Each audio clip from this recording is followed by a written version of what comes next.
Hey guys, welcome to Tutorial Guru. Today we'll be learning how to turn on restricted mode in YouTube Music app, and now let's dive right in.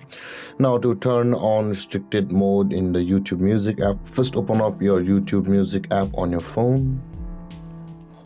After opening your YouTube Music app, guys, on this interface at the top right corner of the screen, you can see your profile picture icon available for us. Tap on your profile picture icon at the top right corner of the screen, and then this kind of interface will appear where you can see the settings option available for us.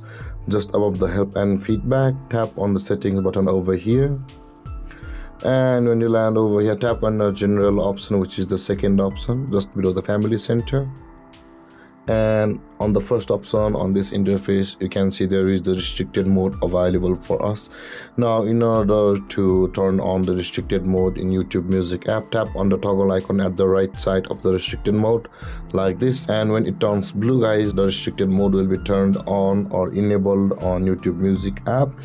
And with that being said, guys, this is how to turn on restricted mode in YouTube Music app. And if you have any confusions or questions regarding a topic, feel free to comment in the comment section below.